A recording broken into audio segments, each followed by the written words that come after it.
Train the muscles, not the joints.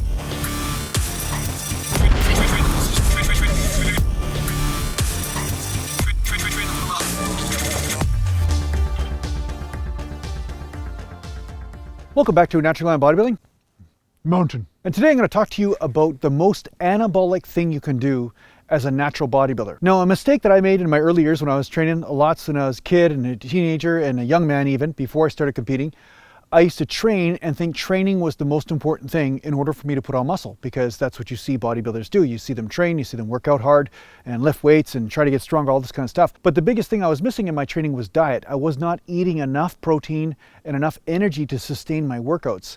Now, what I'm trying to say here is that lifting weights is important, but if you do not have the food in order to recover or to rebuild tissue, what are you going to make that tissue out of? You're not going to make tissue out of nothing. And you cannot make muscle out of carbohydrates or fats. You need to have enough protein in order to do this. Now, I've talked about this lots of times. The recommendation is about 1 gram per pound of lean body weight. So say you're a 200-pound person at 20% body fat, that's about 160 grams of lean protein a day. That is the recommended amount. Maybe a little bit less, maybe a little bit more. It's going to be different depending on each person's constitution and their ability to digest protein as well and absorb it. But the fact is, do not underestimate the value of your diet or what you're eating when it comes down to how you feel when you're in the gym. So you might feel like you're flat, or you might feel like your muscles look deflated, or you're not necessarily putting on muscle. There's a very good chance that the reason for this is that you're not eating enough of the right foods, and you may be eating too much of the wrong foods.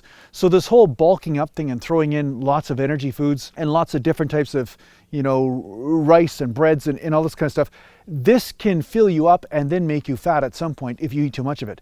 Now, depending on your metabolism will depend on how much you can eat or how much you need to eat when it comes down to energy foods. But if you're not eating enough protein, you're definitely not going to put on muscle, or at least you're going to flatten out at a certain point, because your body needs to make tissue, and tissue is made out of protein. So the big thing I noticed is that when I started to eat more protein and make that the center of my meals throughout the day, then I started to notice that my muscles started to look big and balloony, or they started to look more puffy, or they started to look more rounded and shapely. And not only did I have more energy or more strength when I went to the gym, it was easier for me to get motivated to go to the gym too, because I didn't have that lethargy happening from having too much energy food. So this is the other side effect of having too many energy foods in your diet. You almost go into hibernation mode. You go into yin mode. You just basically start to lay down and just digest this food and basically go into a coma, right? So I call it the carbohydrate coma. This happens a lot. If you're having too much energy foods, you may notice that you don't have the get up and go in order to go to the gym, or you may have a harder time finding the motivation. So I'm not saying that you need to eat exactly the way I eat, but what I'm saying is that if you're noticing that you're not having the energy, then try adjusting your protein, or lowering down the starch, or lowering down the simple sugars that are coming in to your diet and the fats, and then compensating by adding greens and protein, and you may notice that you have more energy. For those of you who are interested, I just did 5 sets of lunges in the garage, 1-legged squats with 225, and now I'm going to go get some chicken and rice. So I'm going to order some chicken and rice from Barcelos. It's this spicy chicken restaurant I go to. And for the most part, I've been staying away from carbs, but here and there I'll carb up, like I've talked about. So I'll have a rice meal once every 2 or 3 days with some chicken or some protein or whatever, right? So, or maybe I'll have sushi, like say tuna and rice or something like that. So yeah, this is what I'm doing. So I'm going to get some chicken. This is kind of how I do my eating, because some of you guys want me to do the eating stuff for you. So here you are.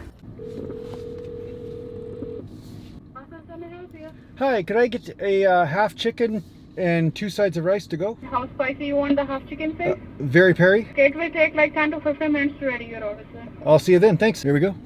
I'm gonna get some chicken.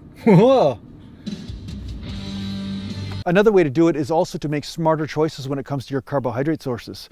So instead of having sugars or fruit juices and things, obviously you'd want to make decisions like yams or oatmeal or carbohydrates that have a lower glycemic index, so that way your blood sugar is not going up and down. And this will assist with you having more energy and actually less fat deposition from eating those carbohydrates. So that way you're going to get a lot more out of your training. But still, no matter what, if you're not taking in enough protein, you will notice that it doesn't matter how much training you do, you're never going to be able to get past a certain point. And I noticed this over and over and over again every time I got ready for a contest, because you have to be strict with your diet when you start getting ready for a contest. You have to be more regimented. You have to make sure you're taking in the protein and not taking in too much energy foods. And I noticed that the weirdest thing would happen for the first 4 to 6 weeks of my training, when I wasn't really at a deficit of so much energy, like I wasn't really concentrating on losing that last percentage or two of body fat. I noticed that my strength was actually going up, my muscle size was going up. So apparently on a diet, you're supposed to actually get smaller, but I was actually getting bigger because I was eating more of the right foods instead of the wrong foods, right? Because, you know, hey, it's easier to eat a bag of Twizzlers than it is to eat a can of tuna with a couple dill pickles, right? So this is the phenomenon that most people realize when they start to compete. They start to really see that there's a real strong correlation between proper eating and muscle mass. And it's not just for fat loss, it's also for muscle mass gains. So that's the hardest thing about bodybuilding, or the hardest thing about gaining muscle, is being very regimented when it comes down to your eating. And remember, if you're eating something that's full of just sugar and carbs and stuff, you're stuffing yourself full of a garbage food or possibly some energy food, and that's going to kill your appetite. So that way you can't take in enough protein. So a lot of times I found that when I started eating too much garbage, I couldn't take in enough protein to even recover from my workouts. And this is the other thing I discovered. I discovered once I started to bulk up, or after I was just done with a contest and I started to eat a little bit more ambiguously, you could say, I started to eat like more junk food or more chips and you know, just different types of junk foods just for fun, just to get rid of my cravings. I noticed that I'd get injured more often, or I'd tweak things more often, or I was more tired and fatigued when I went to the gym. I wasn't necessarily recovering as well as I was when I was on a contest diet, which again goes against the popular dogma where people say, well, geez, you know, you're on a contest diet, you're not going to recover as much. And I would say that's true once you're really lean down, but that's not necessarily true in the beginning stages, right? So again, you're going to have to find the happy medium in this, and what's the best combination of carbohydrates and proteins and things. But yeah, if you're not recovering, try upping your protein just a little bit and see if this helps you with your training and helps you with your pumps and helps you with your overall aesthetic look. Mountain. I got a frown when I do this. It means like I'm serious. Mountain. There's a lot of flies out here. You know, and I'm just going to assume that it's because there's a lot of mud on the ground. I'm not going to assume that I smell like shit, but you never know. That might be the reason why the flies are hovering around me. I'm always open. I'm an open-minded guy. I'm open-minded. I'm open to the possibility that this has everything to do with me and nothing to do with nature.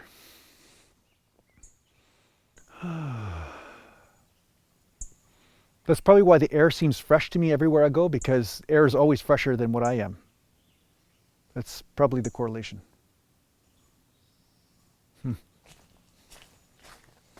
So I hope this helps you out in your training. Thanks a lot for watching. If you need to get hold of me, just go to naturalgallantbodybuilding.com. And thanks to the Patreon supporters, and take care for now.